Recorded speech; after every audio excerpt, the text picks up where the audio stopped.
Howdy folks, and welcome back to No Guarantees. Today, we're going through a complete budget interior restoration on my 94 YJ. As you guys can see, there is plenty of room for improvement.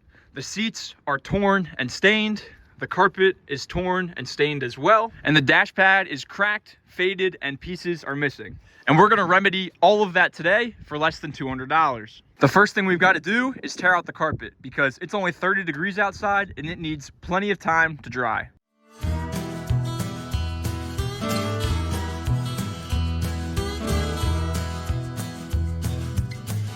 Now that I've got all the pieces laid out, I'm just gonna take a vacuum cleaner and clean them all off the best I can. It's way too cold for me to be able to pressure wash these and have everything dry all on the same day. So a vacuum is gonna be all they get before we try to clean these up even more. Now that we've got everything cleaned up, I'm gonna give this Rust-Oleum fabric and vinyl a chance to see if it can bring this old carpet back to life.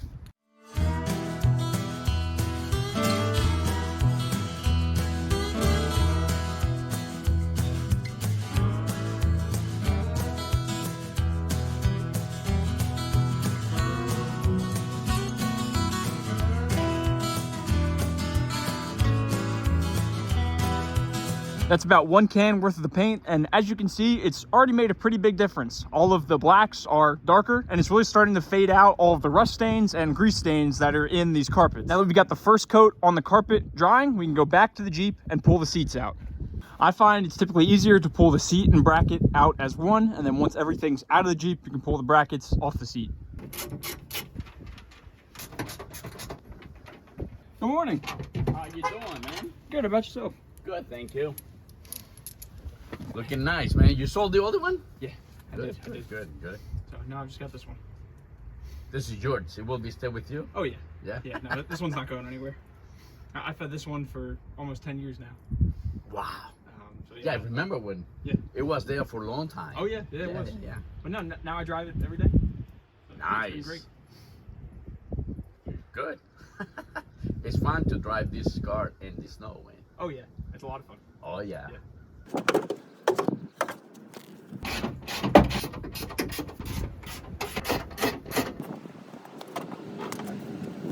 Now that we got the seats out, we can move to pulling out the dash. I'm not gonna dive into it completely because I just did in my last video when I put speakers in it. But the short of it is you need to drop the windshield frame and then pull out everything that bolts this entire section to the tub. And I highly recommend you wait until after you have the seats in to put in the dash pad, because it's really easy when you're putting the seats in to bang the seat frame on this corner of the dash and put a big crack in it.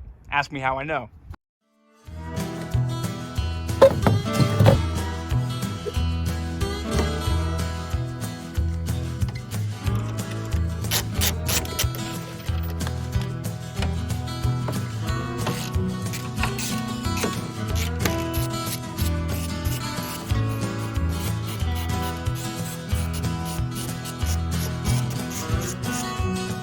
And 10 minutes later, we're back to where we were last week. But we have to go a little bit further this time.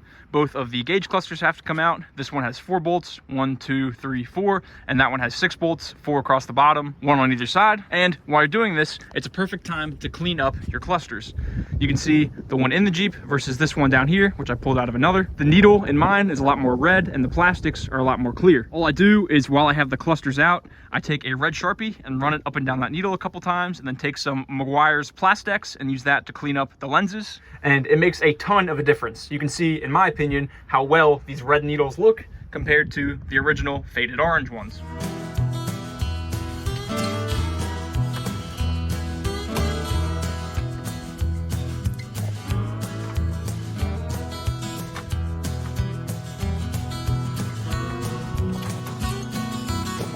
We also have to pull out the glove box when you open up the door.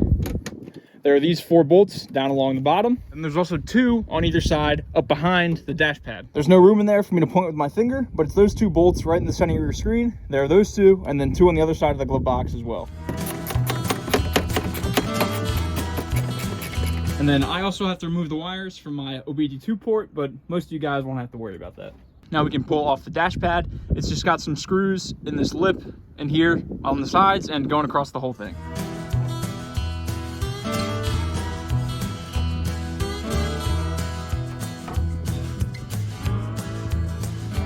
Now that we're down to just the bare metal, I'm going to take a wire wheel and clean off all the rust along the top of this. Mine's actually in relatively good shape. I've seen some that are much worse, but I don't want it to get any worse. So I'm going to clean all that off, as well as tape off the temperature controls and the steering column so I can get everything on the dash ready for paint. I've got the first coat of paint drying on the dash. It's definitely not warm enough to paint, but I think as long as I do a bunch of really light coats, it'll be okay. All right, that is the dash and column painted. I do have some small runs over on the passenger side that will be visible, but I'm not gonna worry about them until it starts to warm up. For now, I'm gonna deal with getting our seats swapped out so we can drop the new ones in the Jeep.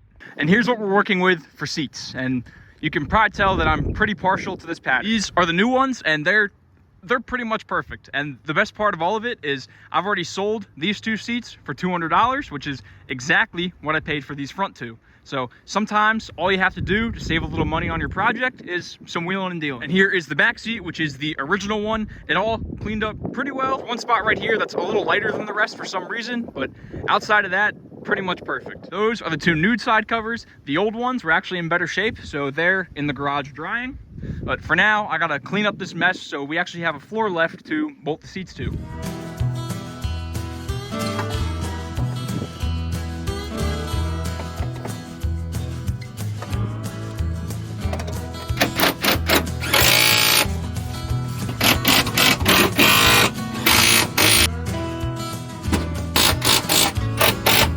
Here is the new to me dash pad. Some of you guys remember it from the video where I parted out a Jeep and kept a lot of the parts for free because I made the money back from doing it, and this was one of them.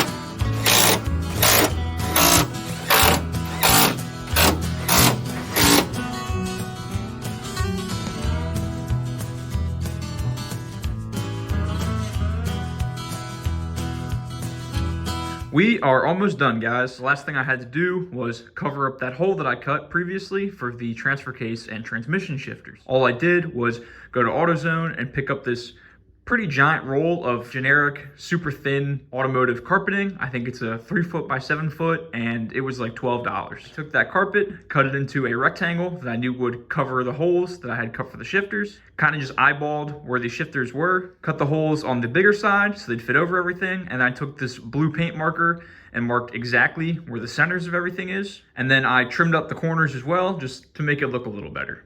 And now that I had a template, because I have plenty of material, I went ahead and cut this out again, making sure all the corners were super neat and keeping these cuts as small as they possibly can be without interfering with the shifters to make sure that the boots have plenty of room to cover them up. It's dark outside right now, so I'm gonna go ahead and finish this up, and I'll show you guys the final product in the morning. So here is the final product of everything we've talked about, and it looks fantastic. The dash looks great, the seats look amazing. The carpet, that spray really evened everything out and brought back this 30-year-old carpet. As far as the big hole in the middle, it matches the rest of the carpet extremely well. So I'm super happy with the way everything turned out in here. Now I've just got some finishing touches to add to really make this thing pop.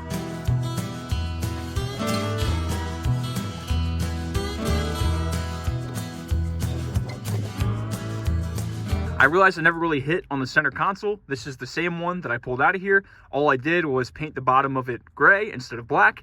Kept the cup holders black. I think it's a nice accent piece. And then I took some fake leather wrap that you guys will see in the next video and used that to wrap the top of the console. And here is the final product, and it looks fantastic. Here's the dash,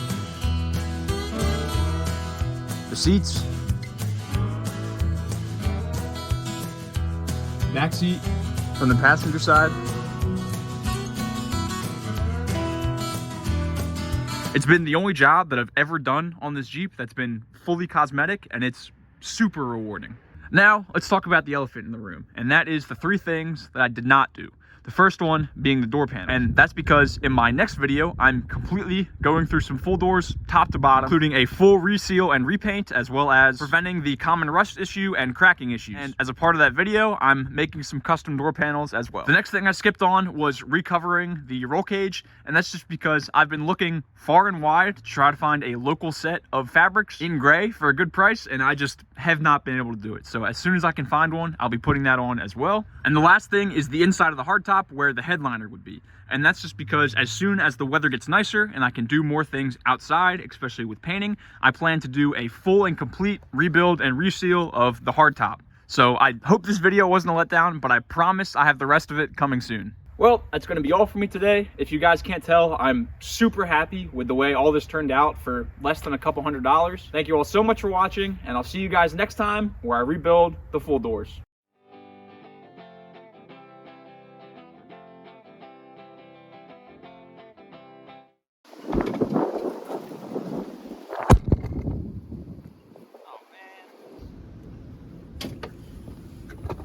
Gotcha this time.